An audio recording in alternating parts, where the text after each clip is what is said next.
Good evening, everybody. My name's Anne Dobbing, and I'm a member of the Scottish Laity Network. And tonight it's my great privilege to welcome you all to the fourth evening of our Lenten Journey 2023, with our overall theme of the common good. Whilst the concept of the common good has a long history in the Catholic Church, it's something that needs to be viewed in the context of the signs of the times, as a resource to help us become more authentic disciples of Jesus in the world today. And this is the focus of our Lenten journey, the common good in the context of our discipleship.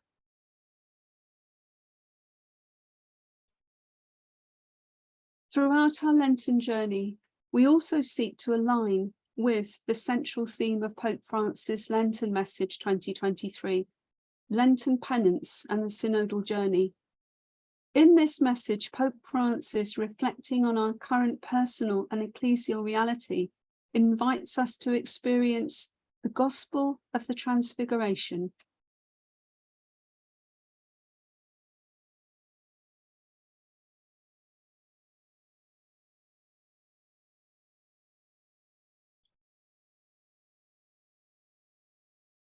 Pope Francis presents the Transfiguration as Jesus' response to the failure of his disciples to understand him. Our Lenten journey is an opportunity to reflect on how well we not only understand Jesus, but how we can authentically follow him in word and deed. It is a unique and special time.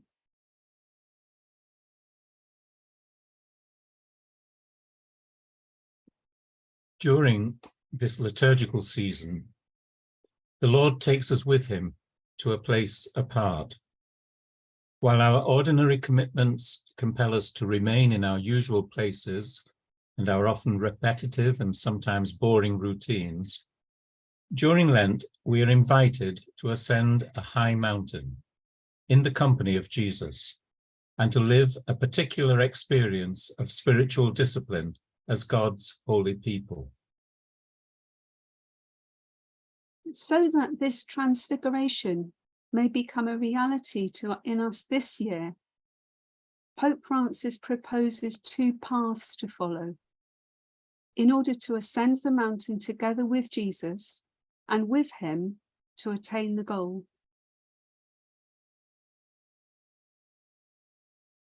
The first path, listen to him. Lent is a time of grace to the extent that we listen to him as he speaks to us through Scripture. In addition to the Scriptures, the Lord speaks to us through our brothers and sisters, especially in the faces and the stories of those who are in need. The second path, rise and do not be afraid. Do not take refuge in a religiosity made up of extraordinary events and dramatic experiences, out of fear of facing reality and its daily struggles, its hardships and contradictions.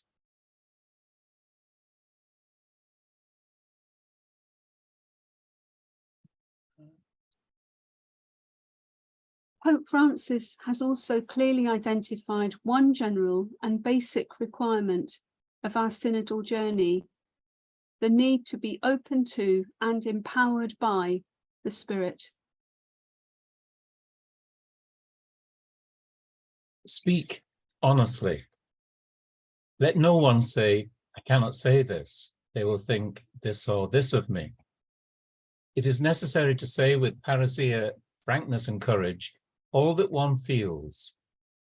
It is necessary to say all one feels the need to say, without polite deference, without hesitation.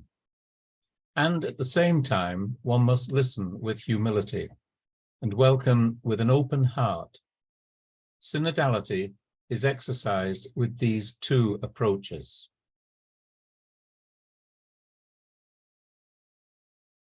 For this reason, I ask of you, please to employ these approaches as brothers and sisters in the Lord, speaking with parousia and listening with humility.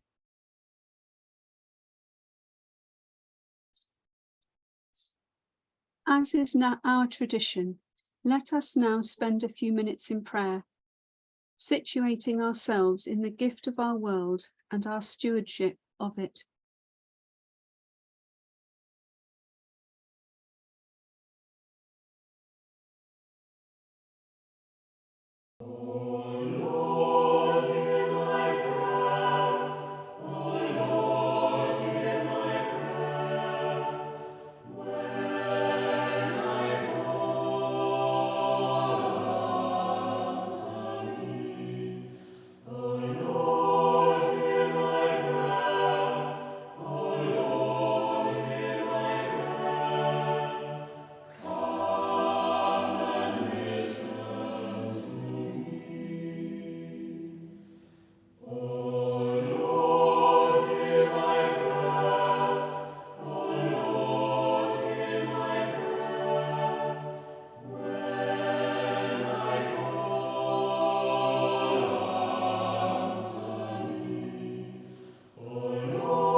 And I will now hand over to Jerry, who will welcome and introduce our companion for this evening. Thank you, everyone. Thank you, Anne.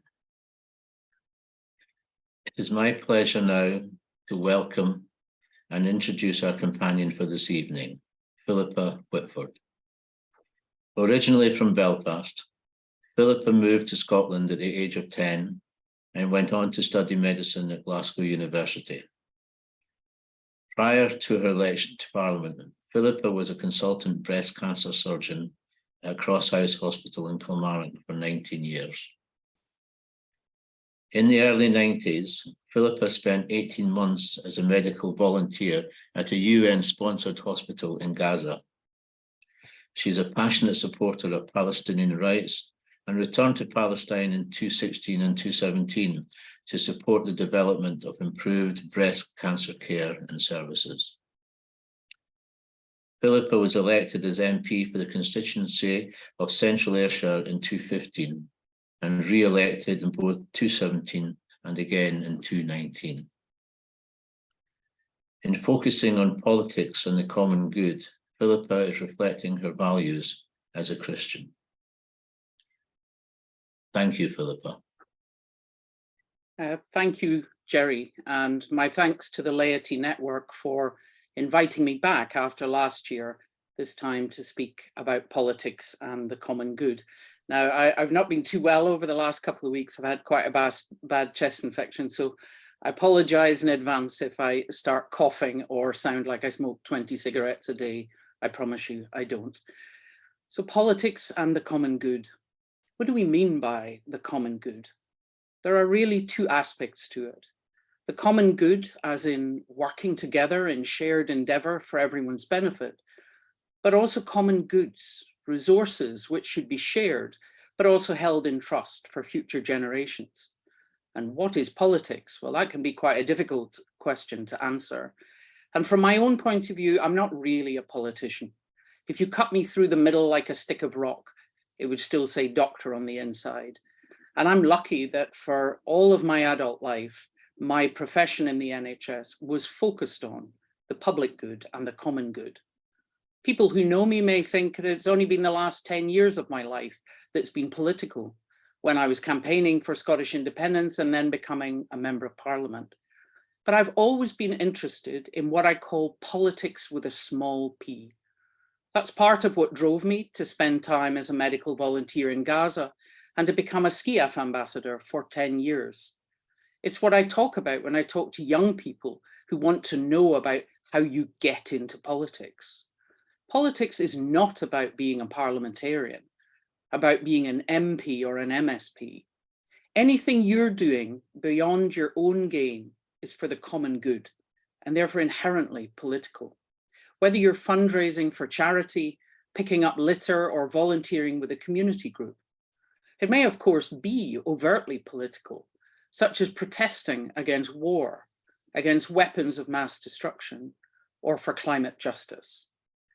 Equally, being a politician should be about working for the common good. That should be obvious.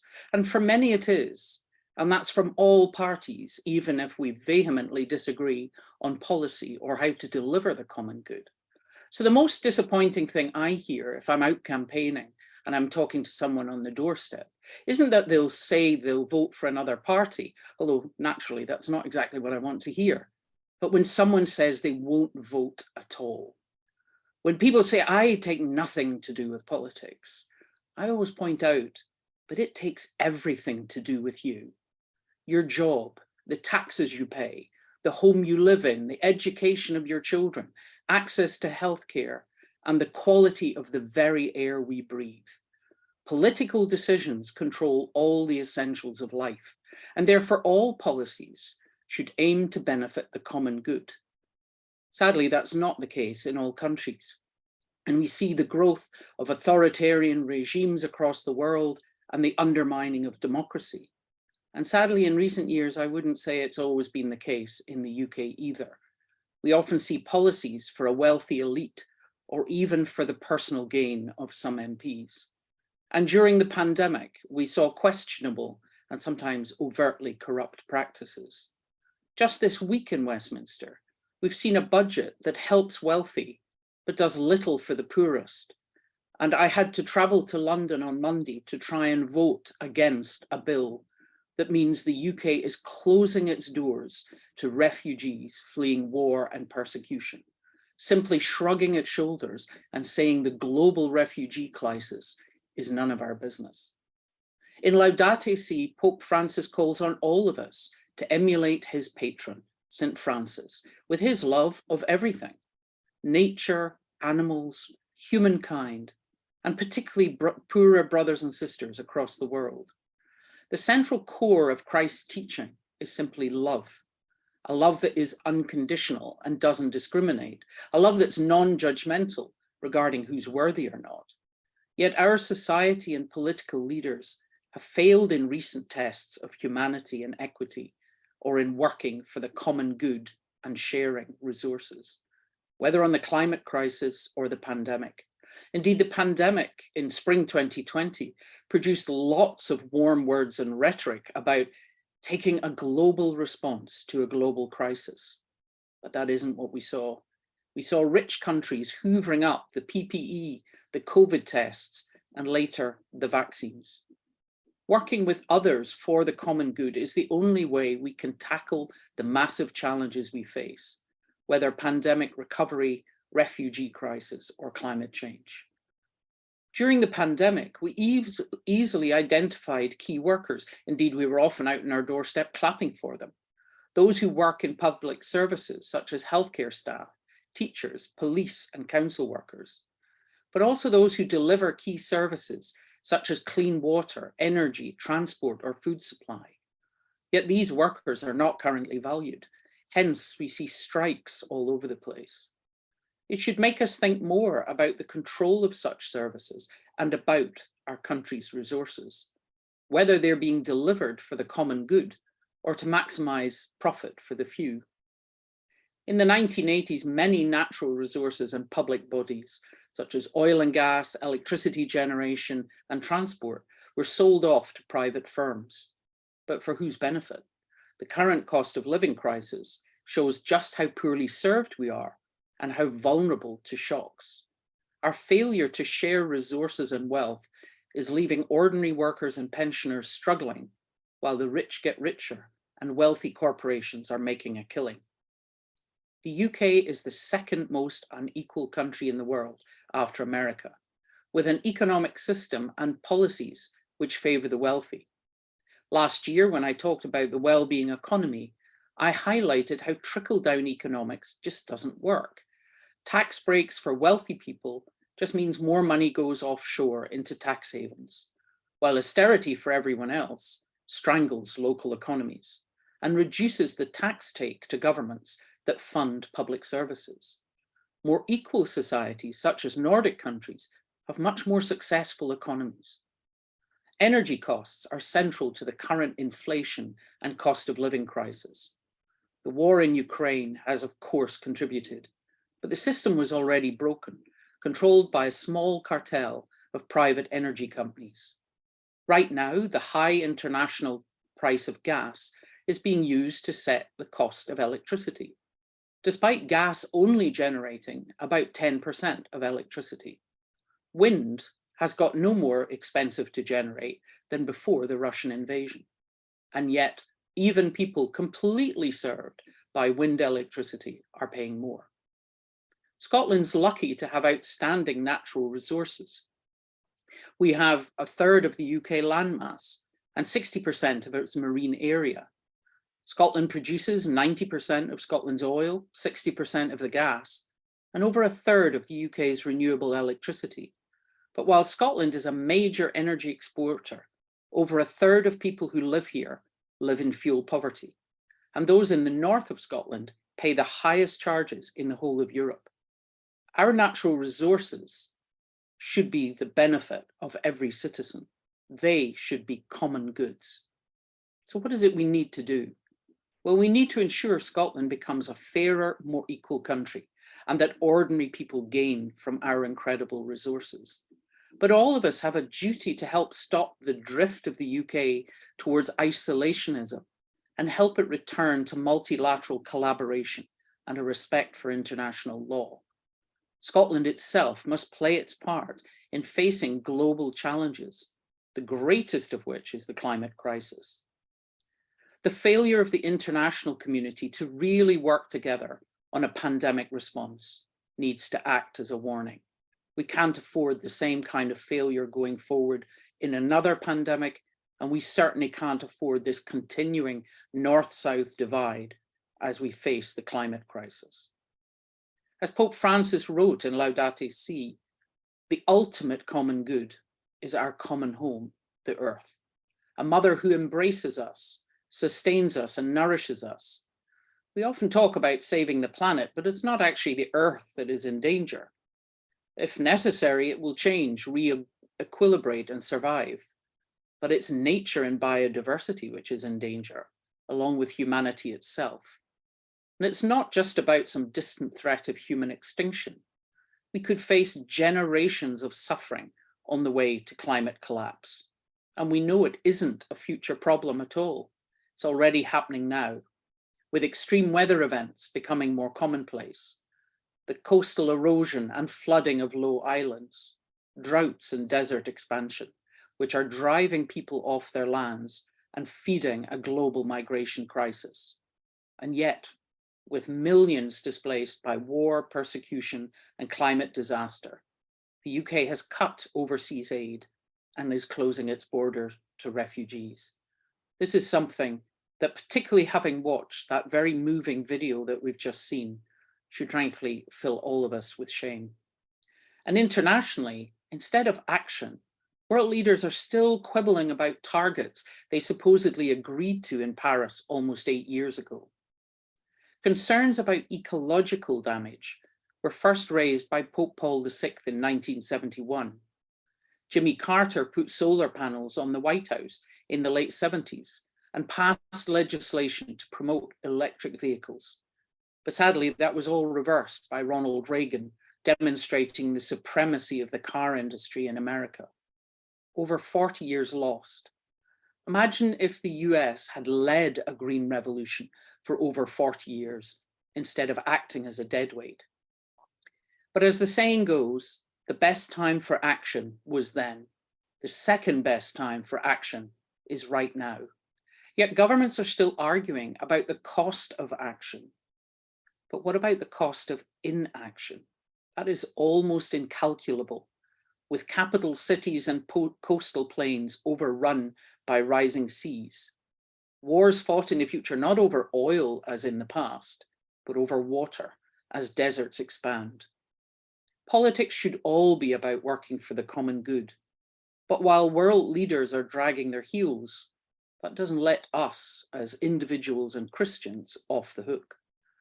As we heard earlier, as individuals, we need to use our voices and our votes, fight the selfishness, corruption, or even just short-termism that's hurting our brothers and sisters in Christ, that damages the society and country we live in, or destroys our common home, the earth itself. As Christians, we cannot stand idly by while leaving a poisoned legacy for those who come after us, happy that our own country has a temperate climate and enough drinking water, and our home won't get washed away on rising sea levels. Our faith is not just for an hour on Sundays. Every human being is our brother and sister. We don't get to pick and choose, and we should be grateful we don't have to judge who's worthy of help. We saw in that incredibly moving video all sorts of situations across the world that should cause us to feel pain and cause us to reflect and remind us that Christ simply calls us to love our neighbor as ourselves. And our neighbor is everyone in this common home. Lent is about self-examination. So we need to look at our own actions and what drives us in our lives. Is it personal profit or the common good? Are we helping our neighbors and our brothers and sisters across the world? Do we really care enough about the grandchildren of our grandchildren? Are we being good ancestors? Are we protecting the precious home we all share and hold in trust for generations to come? And are we showing the love of St. Francis for nature and the love of Christ for all humanity? We don't need to be politicians to make a difference, but we all need to work for the common good. Thank you.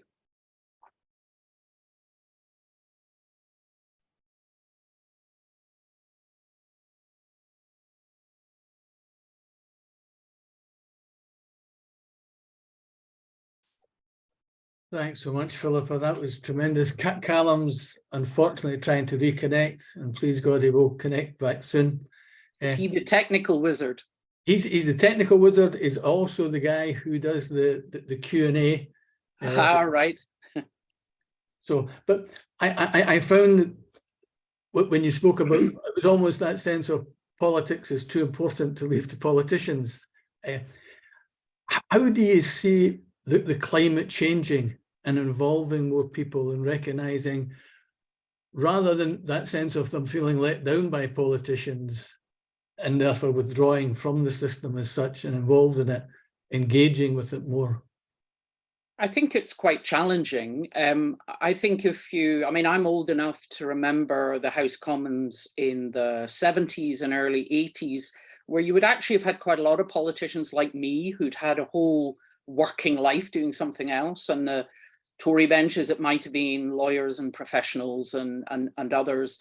And the Labour benches, it would be people who'd come up through the unions, who had become active, who had become engaged. Now, I have met people in all parties who have ended up in Westminster because they were campaigning about something else and they got kind of swept along. And then, like myself, they had people going, oh, you should stand, you should go to Westminster. And me going, are you crazy? No way. And then eventually you give in and somehow you do it. But what we do see in Westminster now is actually a significant majority of people who are professional politicians. They studied politics, they worked for politicians, they became politicians. And therefore they have not the hinterland to bring into the formal political arena that we used to see in the past. And equally, they can less afford to lose their jobs. So they very much end up in the sway and control of the structure of politics. And, they often say a country gets the politics it deserves. So while it is really annoying, if people disengage and go away, then in actual fact, that formal politics, which, if you like, is a pyramid that goes all the way up to where you have real power. I can tell you, sitting in the House Commons, being outvoted every single day of every single week, it doesn't feel very powerful.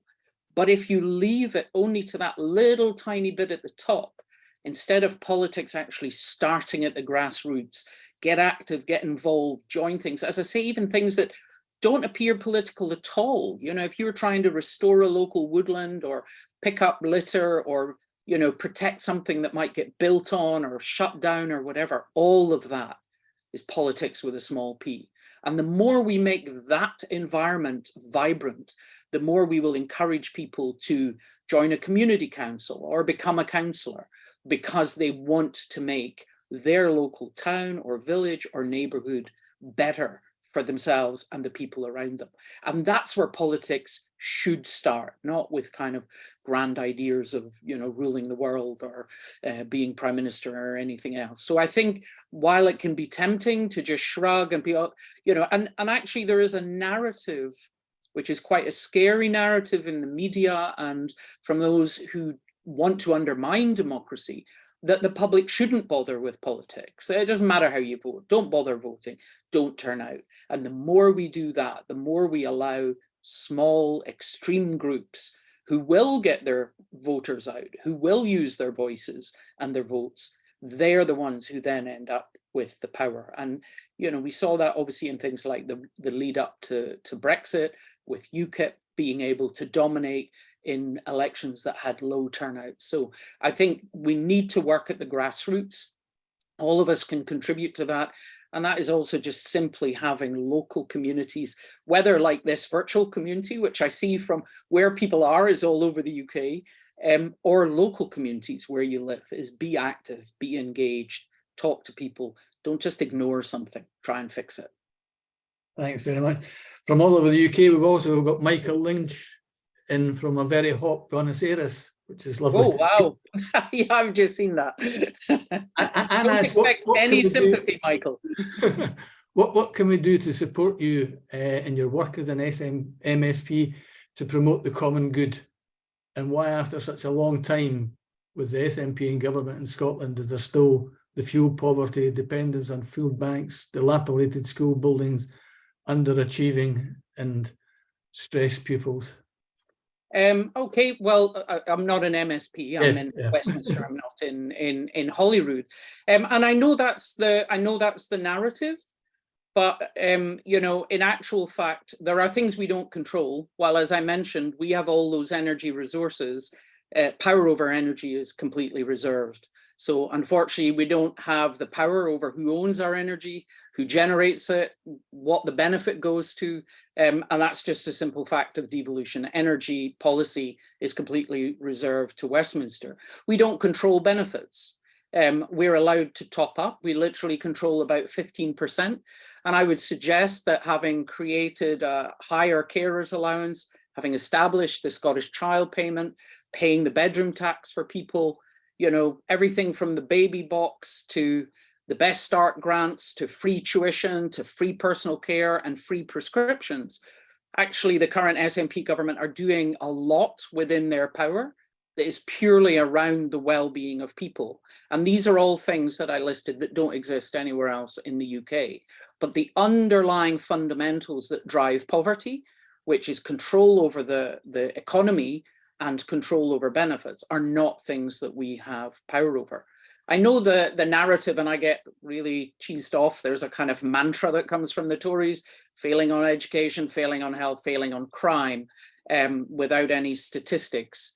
From the point of view of education, children who come out of school with a higher, at least one higher, is up 50% in the time the SNP have been in government. And those who come out with 5 hires is up 40%. So this idea that under the current Scottish government, Scottish education has completely fallen apart is nonsense. We have the highest educated working age population in Europe at over 55% of people having tertiary education. On health, now let's not forget that we've been through a pandemic, and I would say, and you know, I'm well aware of the statistics, all 4 health services are literally on their knees, both in dealing, particularly this winter, with a combination of COVID and influenza, but also loss of workforce to do with Brexit, and, you know, 12 years of austerity. But if you look at the data on performance, whether you're looking at A&E or cancer rates, yeah, they're nowhere near where we want them to be. They're nowhere near where they were before the pandemic. But the Scottish NHS is still performing better than the other 3. And on crime, and I don't know why they bother to even add that one in, we've got the lowest crime rate since the mid-70s in Scotland. And the Violence Reduction Unit, which helped to get rid of the gangs in Glasgow, has now finally been rolled out around the UK. So, you know, yes, I know that's a narrative. I know everyone is fed that from the media, and there's no question that we face real challenges around education and health. But this idea that everything is just completely disastrous isn't true.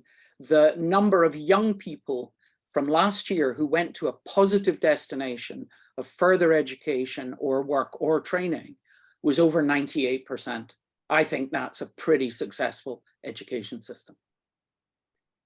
I'm going to ask one more question before Callum, thank God's got back in, takes over. And I'm still trying to... we're going to be forced to deal with climate chaos, Gemma says, and refugees. The more time we waste, the more difficult it is going to be to manage these issues. How do we change the narrative from economic growth to a common good narrative? How can we make this an urgent priority? Well, I think this is the importance of people actually getting involved in activism. As I talked about the well-being economy last year, the Scottish government were the founders with Iceland, New Zealand of the Wellbeing Economy Governments Group, and that looks more for a sustainable economy. We obviously talk in Scotland about a circular economy. We should not be chasing relentless growth and relentless growth in GDP, which even includes the proceeds of crime. You know, a rise in GDP might look good on the news, but that can be purely driven by increased wealth for the wealthy and increased growth in big corporations. And yet small and medium-sized enterprises, the local businesses in the area you live could be struggling, and individuals are living in absolute poverty. So GDP is a very poor measure. So we need to be campaigning around this idea of a well-being economy and sustainability. And therefore, if you're speaking to your local politician, or when it comes to the election next year and people are coming to ask you for their vote, then make sure you're pinning them down. What are your policies that you're going to be doing on this? How do we go for sustainability? We can't afford relentless growth because we will eat the planet, and there's no question about that. So I think, you know, it can seem overwhelming, and it can seem distant, and it can seem a problem that's in the future. But as I say, we've already seen the extreme weather events. We already know people in the global south really suffering from a weird combinations of both flooding and drought, and therefore we have to push our politicians, both local and international, to take action. And we also have to look at how we live. How do we manage our ecological footprint? How much waste do we generate? How much energy do we use? How much stuff do we buy? As I said last year, people are often very conscious about energy saving light bulbs and what kind of car they drive, but are not always paying that much attention to how much stuff they're buying, because everything that you buy had to be manufactured, and that generated CO2, and that's contributing to climate change. So actually looking at, is your personal economy sustainable? And that's something that we should all be challenging ourselves. And Philippa, seamlessly here I am, and I'm going to hope and pray that I manage to avoid repeating anything that Rab has already said, as the kind of little gremlins kicked me out for a good wee bit of time there. But I'm going to start by just drawing on Anne's comment. She says she agrees with you regarding education, and we have some of the best teachers, and I couldn't agree more, speaking as a teacher there. We do have the best teachers. That's well, I know, Callum, when there used to be the narrative, I mean, I go back, I graduated in 1982. So, I had the Thatcher years and, the attacks on the health service and strikes of ancillary workers who were being threatened that they would all be sacked and brought back on contracts, sort of temporary contracts with no holidays, no pension, all this kind of stuff. And, I remember the damage that was actually doing. And, so these kind of narratives, I remember, coming off a weekend shift of over 100 hours and opening papers where Ken Clarke is describing doctors as lazy, money grubbers, only doing private practice. So when people attack, I mean, it's totally fair enough to attack the government. I mean, that's, media is there to hold government to account. But when they try to do it by saying something major in our country is rubbish, I'm sorry, you undermine and demoralize the people who are in it.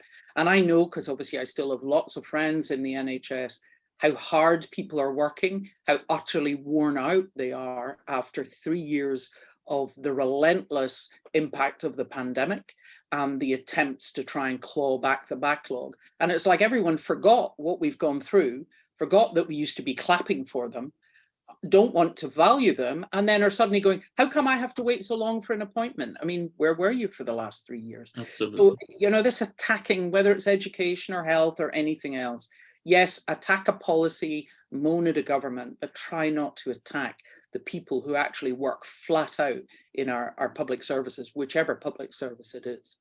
And one of the things that strikes me when you're speaking, Philippa, is you're talking about the narrative. And I wonder, just linking that into our theme for tonight and the common good, what importance you think that has, language and narrative. And I'm thinking particularly as I look to the chat and I see a question from Marion, chair of Pax Christi Scotland, which I'll turn to. They've done a power of work around the language of non-violence, for example. But in our setting, thinking about the common good, how important do you think language and narrative is, particularly in the political circle? I think narrative is everything. We obviously we saw the whole Barney around what Gary Lineker was saying. I mean, my husband's German, and my son studied, who's a historian, studied German history, relentlessly through school. And anyone who was alive or anyone who's paid any attention to it realizes that what Gary Lineker said about the language, the othering of people, it's absolutely true. And I have to say, that's one of the things I found most shocking when I went to Westminster, was the politics of other. There was workers and shirkers, strivers and skivers. Then it moved to just anybody who was foreign. And obviously that fed all the way up to Brexit. But now it became migrants, illegal migrants. But the bill that we have now, and the Rwanda policy, isn't about people who are coming here with no right to come here because they just want to, have a better job or whatever. Although, lots of us have moved around the world at different times to get a better job. This actually blocks people who would be accepted as refugees and asylum seekers, because what the government says is you can only come through a safe route, and they're calling everyone else illegal. other than the Ukraine sponsorship route, a tiny number of people in Afghanistan, there are no safe routes. So if you live in an African country that doesn't like your religion or your politics or your sexual orientation or anything else about you and is threatening to kill you or has killed your parents, you have no safe route to come to the UK. So for the UK having been, you know, one of the founders of the European Convention on Human Rights, having signed up to the Refugee Convention, moving away and saying this is someone else's problem, we're just going to shrug and turn our back, that kind of thing is quite shocking. And to have a lot of that is normalized in our media, including our mainstream broadcast media, I think is quite frightening, because when the norm moves so much to the right, then extreme things seem less extreme. And so I think narrative and language around this is actually really critical. And, you know, as you know, in the presentation before I spoke, you know, give us strength to speak up and to speak out. All of us need to do that. We need to challenge it, whether it's someone in the pub, someone in our parish, a politician, or in the media. We should be writing. We shouldn't allow these narratives that some people, whether in our society here or from somewhere else, are somehow less human, less worthy, have less right to exist. If we believe in the kingdom of God isn't heaven, it's the kingdom of God on earth that we're all meant to be building. And that kingdom is meant to be for everybody. So if we're not willing to defend that, then why the heck are we bothering to go to church on a Sunday morning? So narratives are everything. And if you were to look how the narrative has changed in UK media in the last 10 or 12 years, I think that would be quite frightening, how much that has shifted, and things that people can say and do say on the media that frankly would not have been acceptable in the past. I think one of the things that strikes me is even the legal statement from the Home Secretary on the front of the bill that says, you know, something along the lines of, we know it goes against the Convention on Human Rights and we want to do it nevertheless, and it's flippant. But I'm going to change tack a wee bit and turn to Marion's question. As I say, Marion is the chair of Pax Christi Scotland. I know Marion well. Indeed, and talks about meeting with Pax Christi activists across the world, and that political, with a small p role that organisations like Pax Christi have. However, what Marion's pointing out is that unlike our sister organisations throughout the world, Pax Christi groups throughout the world, we're in the unique position in Scotland that the government we lobby has no authority over things like nuclear weapons or refugees here in Scotland. So can our protests be effective? And if so, perhaps how? What's the route to making sure the common good is the priority? And how do we make sure it's heard? Well, I'm going to try to resist to give the very obvious answer. As an SNP MP, let's be in charge of it and get rid of our nuclear weapons of mass destruction. But you know, everyone has an MP, so people can lobby them. You also have the right to lobby Westminster. There are things called Westminster petitions, which anybody can set up. If it reaches 10,000 signatures, there has to be a response. If it reaches 100,000, there has to at least be a debate in the Grand Chamber of Westminster Hall. And that happens on a Monday afternoon. Now, obviously, that doesn't change legislation. But the more of that kind of activity, or whether it's all get on a coach and go down to Parliament Square and protest. This is why we voted against the police and crime bill and the public order bill. It doesn't apply in Scotland, it doesn't apply to our police. But if you're down, you know, protesting about climate justice outside Westminster, it applies to you. So, you know, for us, it's really important that people in Scotland have the right to protest, the right to speak out, even including going down and, you know, banging drums outside Westminster. So, you know, yes, the Scottish government do not have powers over these things. You saw, unfortunately, you know, Scotland voted to stay in the EU. We are multilateral, we're outward looking. We want to, you know, as Winnie Ewing used to say, stop the world, we want to get on. We want to be in the UN, we want to be engaged globally. But we don't have the powers to do that other than in very informal settings. And therefore, it's important that people don't then go, oh, well, you know, we'll just be quiet. No, these nuclear weapons are just up the coast from where I live, and, you know, not far from where Marion lives. So, you know, this is something we have a vested interest in for ourselves and our immediate neighbours, but also for half of Scotland that, you know, could be taken out if there was a disaster. And indeed for huge parts of the world, if these things were ever used. They are simply appalling. And obviously it's our policy that we would sign up on the to the new kind of anti-proliferation treaty, you know, if we had the power to do that. But we all need to lobby. I mean, these things and the money that is going to be spent on them at a time of the cost of living crisis, child poverty rising, pensioner poverty rising, disabled poverty rising, all had been falling. And then they literally turned, not in 2008 at the financial crisis, but when we got the welfare cuts of 2012 and 2016. These things are going up. Life expectancy in the UK is shortening. You know, I'm sorry, to me, security, and the first duty of a government is security, is not just weapons. It's a roof over your head, a warm, dry house, and enough food on the table.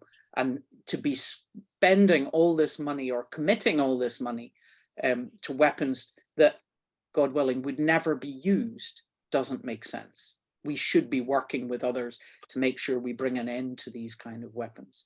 But I think, you know, it is lobby Westminster, write to your MP, write to ministers, set up petitions or sign petitions that others have set up. And, you know, if you're down in London for some other reason, you know, go and find an excuse to lobby somebody and maybe organize a coach and all get down there for protests. I suppose that focus on nuclear weapons was a fascinating part of Jeremy Corbyn's tenureship in the Labour Party as well, that such a focus on, well, he wouldn't choose to obliterate, you know, in that heinous way. So before you move on, Callum, I have to say, and, you know, we have a lot of time for Jeremy Corbyn and, you know, particularly the stuff I do around Palestine, and he speaks up also for justice for the Palestinians, but he was a lifelong member of CND, campaigner against nuclear weapons. And yet when he was leader of the Labour Party, he didn't attempt to change their policy of support replacing Trident. You know, I'm sorry, you should be bringing that to the table. I'm going to turn to a question that came in slightly earlier, which simply asks, would you share, Philippa, how your faith leads to your belief in Scotland's best future being best served as an independent country? Well, I think part of it is, I mean, it's not that it's a reaction to the Westminster we have now, because I was very active in 2013 and 2014. You know, my husband and I did 5,500 miles speaking at public meetings in 2014. We decided that's what we were going to do instead of going on holiday, because I think that we do have a different vision. I think that vision has crystallized around the policy around a well-being economy. I think that's the clear blue water, where all of your policies are about literally looking at the benefit of individual citizens, whether they're babies or elderly. We have a lot of innovative policies that are totally different from the other three nations at every age to try to promote well-being, to promote health and opportunity, and also to work on sustainability, to use our immense natural resources. I mean, it's just ridiculous the amount of energy we generate, the potential we have in renewable energy going forward, and in hydrogen production and in carbon capture. But the Acorn unit in the northeast of Scotland for carbon capture is, though, not being funded by the UK government. And while the Scottish government are putting a wee bit in, you know, we're down the back of the sofa looking for pound coins. We don't control the big money that comes in. We've sent, you know, over 370 billion pounds just in oil tax to Westminster. You know, if some of that had gone in a sovereign oil fund like in Norway, we would have a lot of resources to actually be building, you know, for that greener future. But we're lucky enough, we are blessed with those resources. I think we are naturally outward looking people. We talk about new Scots. We don't which my husband and I are, although we're kind of getting a bit secondhand looking at the moment because we've been here a long time. As I said, he's German, I'm Irish, but you know, we welcome people. We recognise that, you know, as we would say in Ireland, there's no such thing as strangers, just friends you haven't met yet. So I think we have just quite a different philosophy, and I mean, I'm going to find it really shaming in the work I do within global health, within which I'm still very active, to be coming from a country, as in the UK, that has simply decided to turn its back on international commitments, the rule of law, and the responsibility to support people who are looking for sanctuary. I find that quite shocking. So I felt that we would be better simply being in control of ourselves. You know, we don't consider having a 50-year-old son still in his bedroom playing computer games as a big achievement. You know, we don't consider dependence as a good thing. We actually think growing up, being independent, taking responsibility is a good thing. And for me, the two things it's about is having the powers to tackle the problems we have.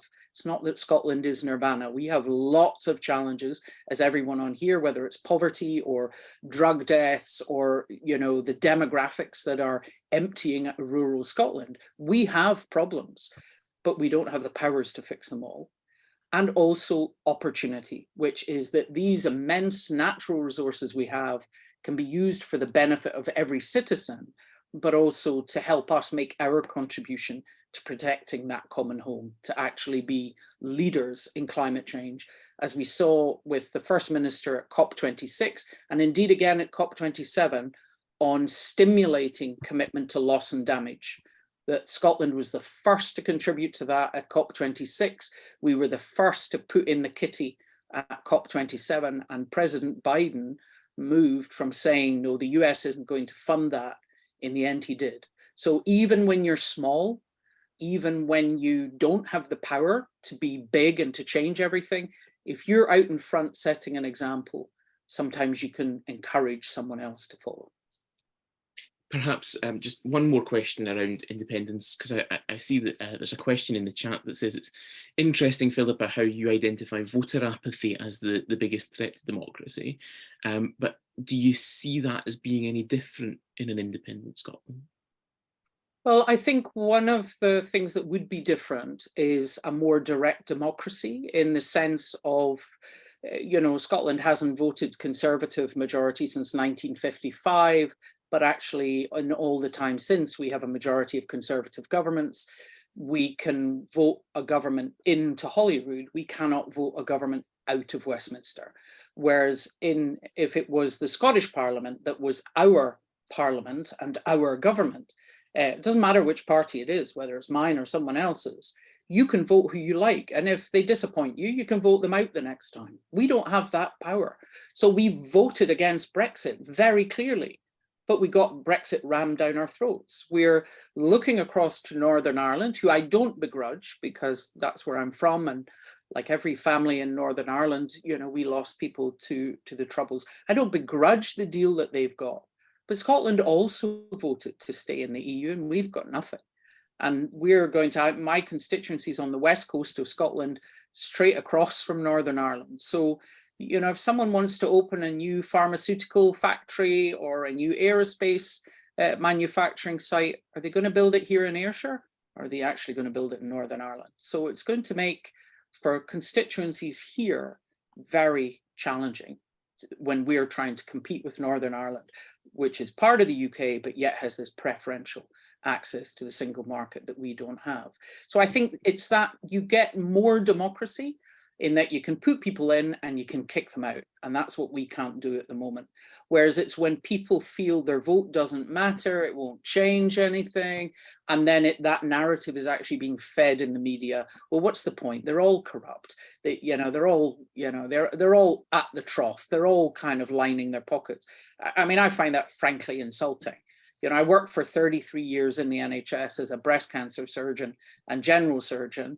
And, you know, people thought you were working for the common good. And you think the next day I got up and just was doing deals to line my pockets. So not all politicians are the same. There are good politicians in all parties, but equally parties all have different policies, and we have to weigh up very carefully how we use our votes, but also how we use our voices. And I just think having your parliament just through in Edinburgh and being able to go and get on a train and go and stand out there and lobby somebody, that's an awful lot easier than what I'm saying to you, get on a coach to London. Now, it'd be fair to say, and actually it's quite opportune that you've mentioned that again, but it'd be fair to say that we've identified lots of challenges. You've shared some of the challenges from your perspective, Philippa, and certainly in the chat there have been plenty too. But you've also mentioned some of the ways that you think we can come up against them, and you've spoken about getting down to London and protesting. But the question that we have here is, how effective do you think that is at actually changing policy? Do you think that is an effective way of influencing policy, for example, over climate change, to work with the system, to protest within the system? Or is it time to look at more disruptive action to disrupt the system? Well, in some ways, disrupting the system is a form of protest. And, you know, I think protest is important. I think it may not be kind of MPs here. I think if people are wanting to write letters to me or protest to me, you know, look at how I vote in the first place. But there will be lots in the next election, you know, for people who are on here, who are not from within Scotland. There will be lots of people who of MPs who are in marginal seats. And if you get more people writing to you about an issue than your majority, then, you know, that can make somebody actually start to sit up and pay attention. And some of the injustices we've had, like the pension issue, for 1950s born women who lost 6 years of their pension. There are people who support that. Now, we haven't got change, and the government are digging their heels in because they're sitting on a big fat majority. But, you know, we actually have MPs in all parties who would support a solution for 1950s born women. And there are thousands of them in every single constituency. So a lot of it is you can exert pressure on Parliament itself. Depending on who your MP is, you can exert pressure on them to exert pressure on their party, depending on, you know, whether they're sitting in a safe seat and they don't care what anybody says, or whether, as is predicted for next year, there's no such thing as a safe seat. So, you know, the next election is very open. And so different MPs will be much more open to what is coming in. Obviously, whether people keep their promises after an election, that's always kind of a bit harder to pin down. But I think we just have to use all kind of tools that come to hand, whether it's, you know, even just the little video we watched earlier. I mean, that kind of thing is so poignant, you know, so simply something like that, sharing that on social media with no narrative at all, but just getting people to look at it, to think about how they act in their own lives, and then how they are going to actually tackle it. And for us to get away from this idea of it being someone else's problem.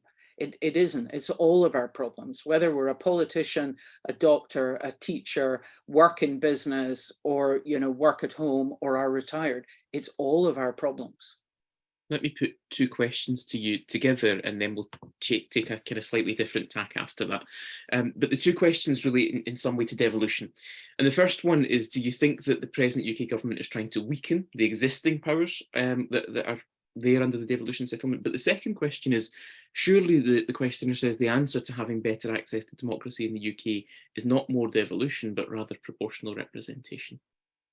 Well, obviously, we have proportional representation in Scotland, both for the Scottish Parliament and for local government. So we've already got proportional representation. It's obviously Westminster that doesn't, and obviously doesn't accept young voters, doesn't accept non-British and Commonwealth voters. So my husband, who spent also over 30 years in our NHS and pays all his taxes into the Treasury, has never had a vote. I have to say, I was quite tempted to go and get a big box of tea and empty it into the Thames when I was elected, you know, kind of reprising the Boston Tea Party, no taxation without representation. So, you know, that the lack of proportional representation is purely in the election of the UK government, not in the elections within Scotland. Now, what was the first bit? The first question was, do you see any evidence that the UK government, the existing UK government, is trying to weaken the powers of devolution?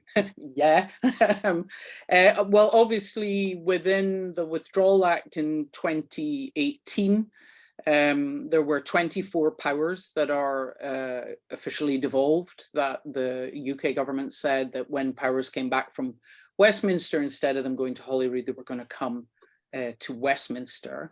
We saw then in 2020 the Internal Market Act, which frankly just drives a coach and horses through devolution. Scotland was the first to bring in the smoking ban.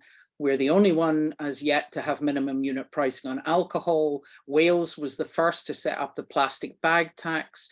We banned single-use plastics last year, but that could not go for royal assent until the minister in Westminster had signed off that they wouldn't challenge it under the Internal Market Act. Now, we've controlled environment, waste, etc., literally since 1999. So you have all of these things that are wrapped up in the Internal Market Act that mean if there's any kind of commercial aspect to it, a market act aspect to a piece of legislation, it can be challenged by the UK minister on the basis that, yeah, we could ban single-use plastics in Scotland, but an English company has to be able to sell its plastic tubs in Scotland. So all we're doing, if we set higher food standards, better food safety standards or quality standards for our farmers, our food producers, or anything else that we've controlled since, for the last 24 years, they apply to our producers. They do not apply to producers from elsewhere in the rest of the UK who want to sell either a good or a service into Scotland, nor anything that is being imported into another part of the UK through a trade deal. So, meat that's been reared with lots of antibiotic use in Australia and is imported by a big English company can be sold in here. We can't prevent that because of the Internal Market Act. So the Internal Market Act just literally rolls that kind of devolution back. And of course, we are now facing the retained EU law bill, where they are going to strike down over 3,500 pieces of EU regulation and standards, safety and quality standards. The highest number apply to agriculture, fishing and forestry, all three of which are devolved, and yet it will be a UK minister that strikes them down or comes up with a new standard. So the two together literally destroy a lot of devolution. So yes, we'll be still running a health service, but I already spent 3 months in committee on the health and care bill, fighting off the fact they wanted to be able to take health data from Scotland's NHS without any input from a Scottish minister. So that took a lot of fighting by myself in committee and by the Scottish government. But in these things where we are looking at kind of environmental standards, that, not producing waste, managing the environment, those things are literally, the legs are being cut from under us.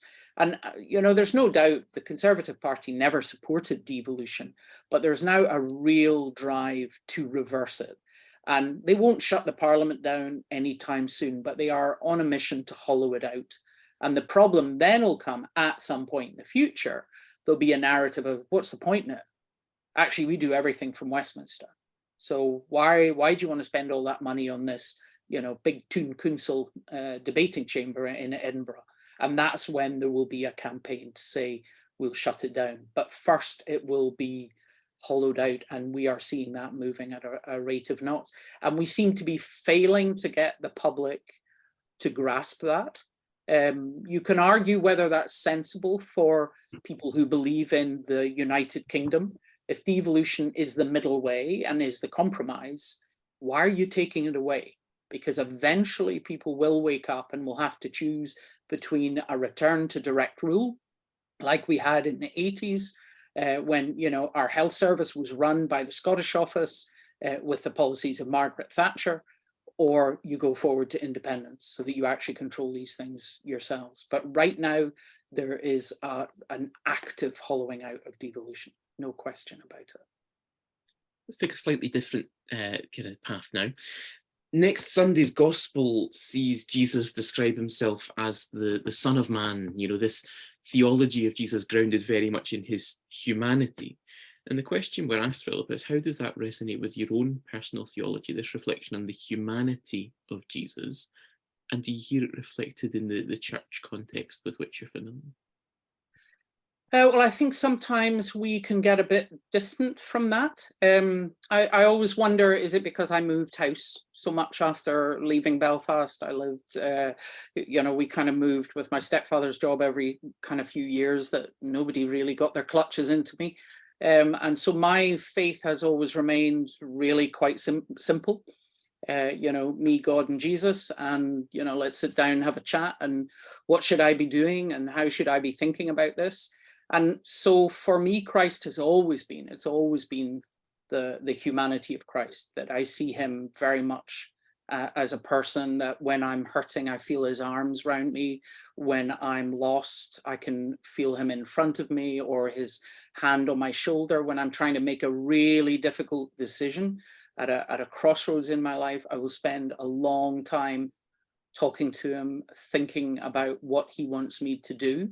And I think that, you know, when we go into that space, sometimes I, like others, I make the mistake of thinking I'm doing something by myself. You know, I'm quite smart, I'm quite hardworking, I'm doing this. And then when it all starts to kind of fall apart, and you feel like, Coyote and Roadrunner, and you're way off the cliff, and you're still running, and you realize, okay, I forgot, I can't actually do this by myself. I need a helping hand. And actually, to me, there's always been almost a moment of peace in that, when you finally admit you can't do these things by yourself. And I think that's the same as what we're talking about this evening. So we're talking about how hard it is. We're talking about how do we reach, how do we make change? And we should never forget the power of prayer and meditation within that, in just letting Christ show us how we can do that, but equally in seeing him in others, that, you know, the humanity of Christ is in every person on this planet. And if we're allowing ourselves to discriminate in whatever way we would discriminate, then we are not recognizing or loving his humanity in everybody, even if it's people who don't believe in him, don't follow the rules, whatever. They were still made by him. They're still our brothers and sisters. So to me, the humanity of Christ has always been the humanity that has always been the comfort to me. And I liked when you were talking about the transfiguration. I had the luxury when I was working in Palestine to go to Mount Tabor on the day of the transfiguration. And okay, it's not that you see anything, but just when you're in such a place, when you go to the Sea of Galilee, when you go to the Mount of the Beatitudes or whatever, and you find a quiet corner. And, you know, my favorite is the Gospel of John. You know, as I said, the central message of Christ is just love. And that is his warmth and his humanity. So, you know, when we look at the Old Testament, there's lots of retribution and fire and brimstone and floods and getting cross with us. But actually, when you come to the New Testament, that's not what we get. I mean, okay, he gave those money lenders in the temple a bit of a warm ear, but generally he reaches out to us. He knows how weak we are. And that includes when we're trying to make things better. And it includes not letting us give up. So to me, very much the center of my faith has always been him. There's lots of dogma and doctrine and, you know, fine print I probably don't get, but that's kind of where I stick. And I think that it's actually the most comforting part of our faith, that he recognizes that we're weak, that we stumble, that we don't get it right, that we feel powerless, but he's always happy to put his arms around us, or his hand on our shoulder, or to take our hand and lead us if we just ask. And it's sometimes that we're so busy thinking we can do all this ourselves that we forget to ask. And the moment we ask, you feel him just help you. there's so much there that we could unpick, Philippa. There's so much in that answer that we could spend some time with. But if I could just draw on one thing, you spoke about your time in Palestine, and you spoke about the impact of being in the Holy Land. And I just wondered if you could draw a bit on that for us, and perhaps reflect as well on the kind of modern situation for the people of Palestine, and how that affects you in your current role. You know, what do you feel a kind of obligation to try and do in your current role as well? Well, obviously, I speak on Palestine quite often in Parliament. I'm a Balfour patron, which is, you know, highlighting the Balfour Declaration and how the land of Palestine was, you know, promised to two people by the British government at the time. One half has been delivered, a homeland for the Jewish people, but the other half of the Balfour Declaration, which is but with protection for people who are already there, that has not. I mean, I went to Gaza every year up until the pandemic.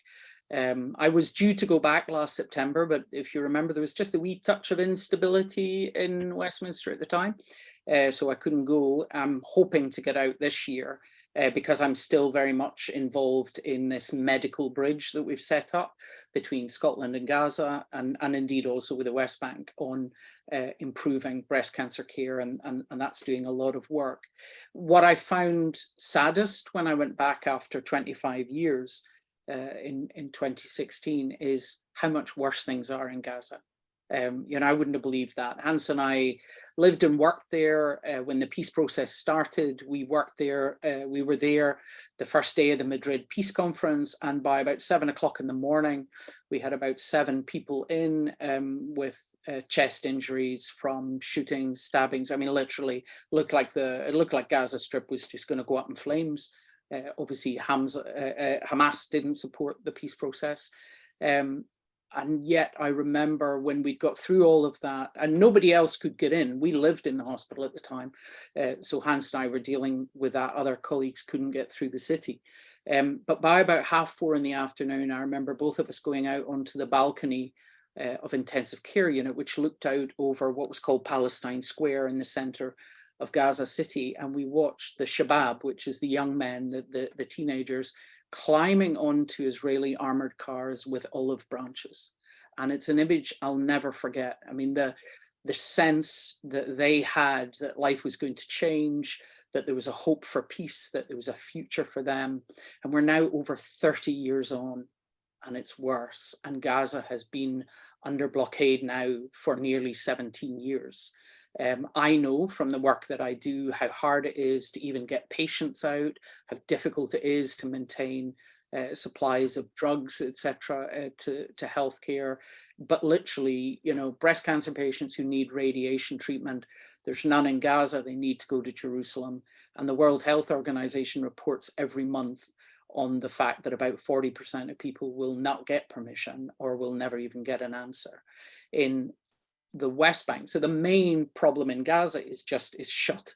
So you can't get in, you can't get out. That it's really difficult. In the West Bank, what we're seeing, and particularly now under this new government, which although led by Netanyahu, has moved even further to the right, we are seeing sort of de facto annexation of the West Bank going on. And, you know, the problem is that, you know, the UK pays lip service to a two-state solution, but actually the ability to have that is just being eroded by what I call conquest by concrete. Every time I go, I see new settlements. I see settlements closing around Jerusalem. I see settlements in East Jerusalem, which are basically, you know, taking away the integrity of East Jerusalem. So I mean, obviously it's very positive in that I'm working with doctors and staff trying to improve the care of patients with breast cancer. But what I see is just so depressing. And the problem is that it's a problem that the international community keep just putting on the too hard pile. And actually it's getting worse and worse. And, you know, I really disapproved of the invasion of Iraq in 2003. I mean, that's when I stopped voting Labour for anything at that time, because I thought it would destabilize the Middle East, which it absolutely has done. But we will never get stability in the Middle East while we still have the running sore of Israel-Palestine. And yet we just can't get people who want to tackle that. So it's very hard. It's very hard to see it, but obviously, you know, I go and I visit, I do what I can, and I come back. I speak in Parliament, I attend meetings, I speak in other meetings, but you know, it's not getting better, it's getting worse. It's powerful witness though, Philippa, and I'm sorry to have to kind of draw that question to a close, but I actually think that there's mileage in there. You know, we could have a whole discussion one evening in a future kind of series of talks and sessions on that very topic. And I think if you were willing to share with us again, that would be a wonderful kind of way to look at such an issue. But I want to draw on a couple of final questions before I draw to a close. The first one is, and actually it ties in with what we've been talking about there, because it strikes me that these are issues that either just don't get headway in the media or are not given the full exploration that they deserve. And a number of comments have been made throughout the chat tonight of asking your thoughts on the toxicity of the media, or on the kind of quality of reporting, and whether you think that is an issue, particularly as we strive to achieve the common good. I think toxicity of the media, absolutely. I mean, obviously as an MP, you have to be on social media, and I'm sure that you can imagine what Twitter is like for women MPs particularly. I get off fairly lightly, I have to say, on that. But, you know, if you have strongly held views, then, you know, you will be under attack in things like Twitter, Facebook to some extent, but particularly Twitter can be horrendously toxic. But that is still a relatively small playing field. Our problem has become our mainstream media. We obviously, newspapers have always been allowed to have a political slant, you know, so whether it's the Telegraph or, you know, the Daily Mail on one side, or the Mirror or Daily Record on the other, whatever, that's always been allowed.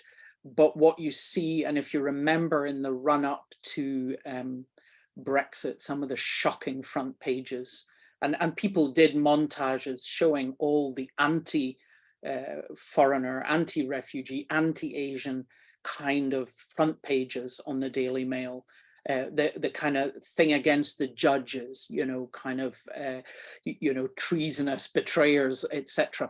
That is really terrifying, to have what are big publications who are trying to drive that kind of unrest and driving such strong right-wing views. But I think then even more dangerous is our broadcasting media. And obviously we talk about, you know, maybe we laugh at things like GB News or whatever, which is, you know, so extreme, it's only going to be watched by people who already have that view. The danger is you can be having, as we saw in the run up and what led to Brexit, you saw a minority sport like UKIP festering away in the dark and then getting hold, you know, in local government, and then without ever actually winning a seat in the House of Commons, then getting huge exposure on our main broadcast media, and particularly the BBC. I mean, Nigel Farage was the most represented politician on Question Time, with over 30 appearances. And to me, when you consider that the reason for the BBC is, you know, educate, inform, and entertain, but in actual fact, it almost seems to be driven by the same need for shock, horror, high ratings, clickbait, as we see on social media. So, you know, we see really quite appalling views that are put forward on some of these kind of programs. We saw for years, you know, climate scientists representing 90% of the view of the educated world being balanced out by some climate denier representing 2% of the world's view, and that being an idea of balance. So instead of actually, you know, educating and informing. And so we really see this kind of drift towards wanting that clickbait, wanting aggravation, wanting to annoy the audience by having quite outrageous things, and then having presenters, you know, like Fiona Bruce talking about Stanley Johnson only breaking his wife's nose once.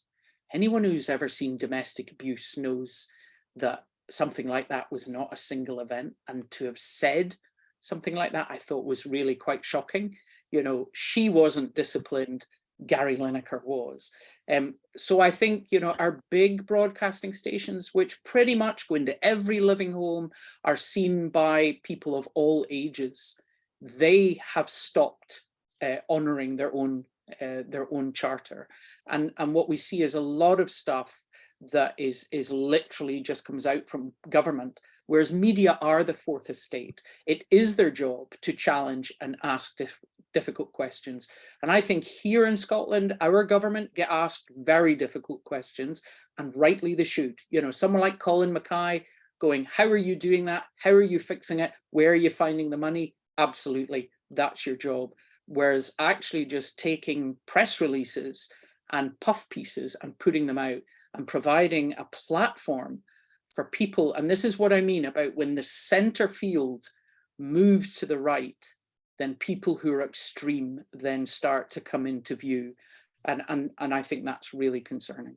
And I'm conscious of time, but I want to put one final question to you, Philippa, which is one of the things that strikes me, particularly in one of your answers earlier, is the impact that your faith has on you and on your work. And that's something that's been called into question a lot recently. And without necessarily going into the intricacies of the leadership election, because I don't think that's something we have time for nor mileage to do at the moment, but that particular question around the role of your personal faith within politics. And if I could just offer an example, you know, I shared earlier as a teacher, I teach senior pupils about moral issues and religious and moral issues. One of the things, Philippa, that I often share with them when we're looking at end-of-life issues and the debate around it is your contribution. I think it was back in 2015, because it's textbook for what we're trying to teach around the debate. But I wonder if you might share your own thoughts on the debate that's going on within Scotland at the moment for this issue, you know, whether faith should have a role in your personal politics. Well, I think obviously, you know, your morals is your personal morals, your guide stone, etc. Ethics is much more of a structure that you're setting up for society to live by. Of course, for me, my faith is very central to me. And of course, it affects how I vote as a politician. So when there was the assisted suicide bill that came to Westminster, I mean, I do have to say, I pulled that together in my head while walking to Parliament that morning. And this is where I mean about being off the cliff, thinking, what am I going to say? And all I did, having spent so much of my life looking after breast cancer patients and cancer patients at the end of life, was to share my experience. I am very thankful that I found that inspiration when I was walking into work, and that by sharing it, I mean, there were MPs who stood up after me and said, the Honourable Lady for Central Ayrshire has changed my mind. Because in the morning when they were doing a vote tally, they were expecting it to literally be on a knife edge. And in the end, it was over 300 votes to about 180. It was a big majority. And yet all I did was share my personal experience of walking that journey, looking after people. So I don't believe that you should just park your faith at the door. I mean, what's the point in that? I mean, you know, not wanting to get into the details of different leadership people, for me, I do not have an issue with the acceptance of people who are different from me. I have an issue with looking at how precious life is. As a surgeon who's watched people die when I wanted to save them, I know that life is a very, very precious thing. And it's not something we should take lightly. And, you know, if we cross that Rubicon of things like assisted suicide, it's not long till you have euthanasia, and not long until you have forced euthanasia. So to me, life is very precious, but I'm much less judgmental. And you know, maybe the church and maybe people on here won't agree with me in some of my views about people, whether they're gay or, you know, whatever their background is, because, you know, that's how they are. And, you know, God still loves everybody. You know, we should be loving them. It's as simple as that. And as I said earlier, we should be so thankful, as it says, judge not lest ye be judged. We don't know. We can't see inside somebody. We can't see in their mind or their soul. That'll be something that is between them and God, and not between them and us. So to me, I feel it is quite important that our church reaches out and welcomes and tries to understand people and tries to support people. But when I am looking, I mean, I remember a great phrase by Christian Aid: I believe in life before death. You know, so a lot of my campaigning against poverty, which drives so much suffering, against cruelty, against war, against selfishness, etc., all of those things are driven by my faith. And that's why, you know, in the end, after 2 months of going, don't be crazy, I'm not going to Westminster, you know, I eventually thought, oh my goodness, I'm going to have to do this. But I had spent a long time in thinking about it, praying about it. Sometimes when I'm down there, I go, were you not listening? Did you not hear what I was asking you? Did you really want me to be here in this place?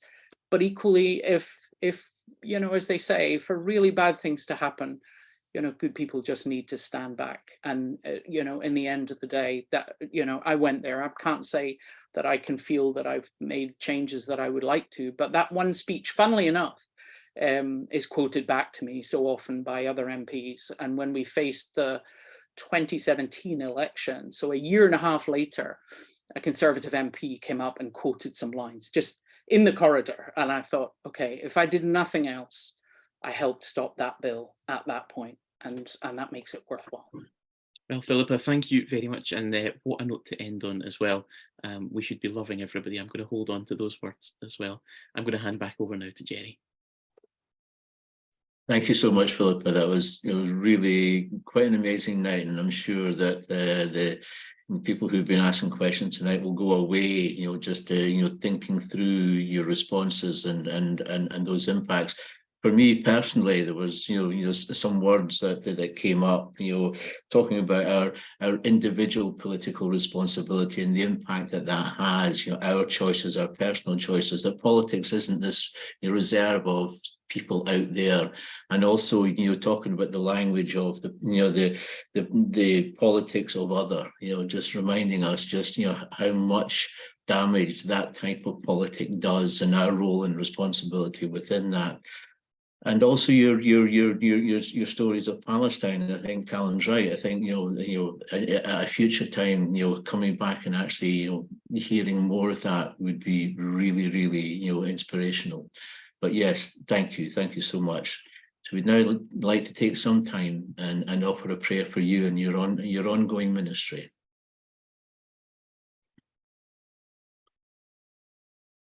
Loving God, we thank you for the insight, vision, and service of Philippa. We thank you for what she has shared with us tonight. We ask that you anoint her anew, such that her life and her service may continue to be empowered by your Spirit. Amen.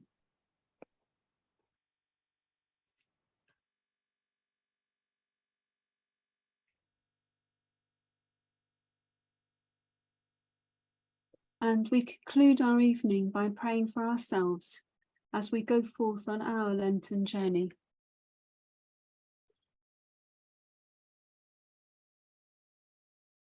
During this liturgical season, may we seek to ascend that high mountain in the company of Jesus.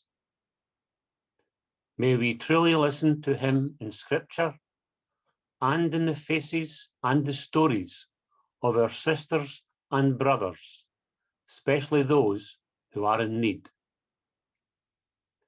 May the Spirit inspire us to rise and not be afraid as we face reality and its daily struggles, its hardships and contradictions.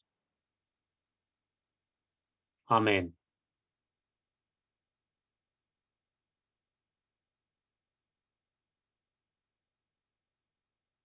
If you're in our distribution list, you will already have received an appeal from one of our previous companions, Sarah Augustine, to act in prayer solidarity with the Apache people of Arizona, whose sacred land is to be plundered and violated by copper mines. We urge you, please, to use the materials sent to you to join them in prayer and also to send them a message of solidarity.